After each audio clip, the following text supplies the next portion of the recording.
So my alarm clock usually goes off at 5 o'clock. My rooster, Elton, is a pretty good timekeeper for me if I happen to sleep through my alarm.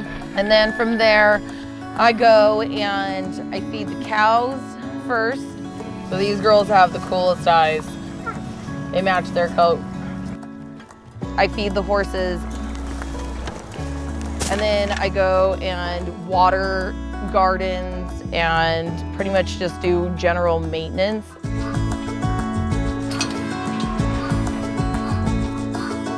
We're technically in Acampo, California, but I refer to it as my dream come true. I've wanted to live out on a ranch my entire life, and then I saw this place for sale, and the minute I set foot on this property, I just immediately knew this was my house.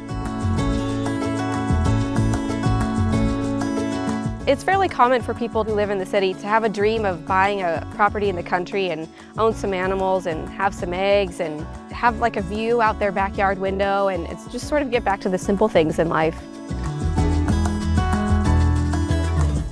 It can be difficult to find information on the topics that small acreage property owners are interested in, and so we want to help provide really good information that can help people take care of the land. The UC Cooperative Extension is a county-based extension of the university, and our job as advisors is to bring research and science to landowners and to ranchers and to farmers to help them solve everyday problems. So that's really our mission.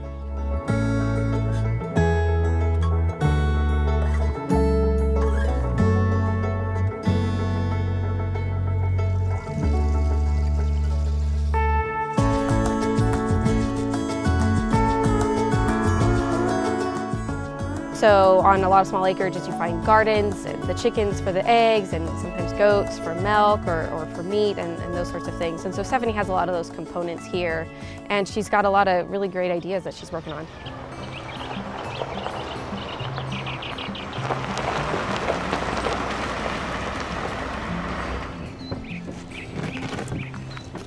Good morning. Good morning. Hi. So it's obviously a lot of work to live out here and have chickens and goats and horses and cows, but it seems like you really have a passion for what you do. Can you share more about that? I do have a passion. This is something that I've dreamt about my entire life. I always knew that one day I would have a ranch, but it wasn't until I moved out here is when I really realized that I didn't have all the keys, and that's where you guys played a huge part in helping me get to the next level.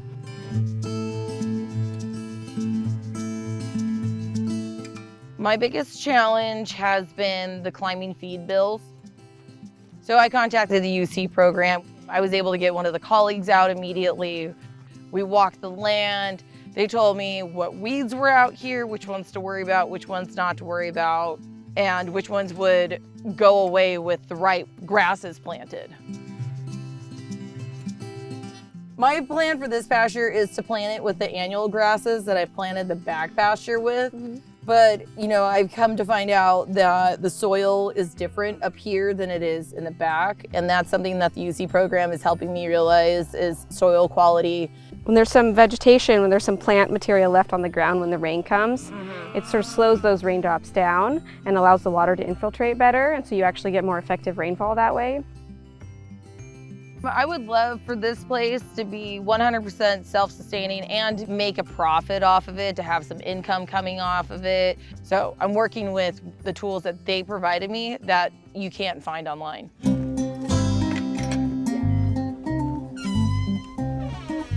So the reason why I acquired some goats, well, various breeds of goats, was because I use their milk to make soap, and I'm starting to experiment with making cheese. And our little doe, Dottie, who's a Nigerian dwarf, had 3 little babies just last week.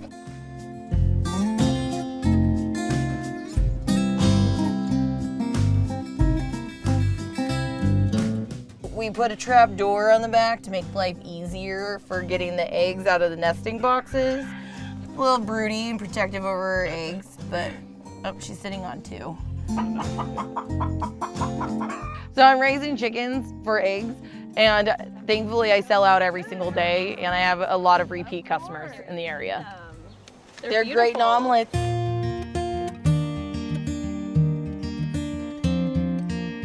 We talk about pasture management, we talk about seeding, we talk about how much livestock can be on the land, and we talk about managing weeds or plants that are not wanted.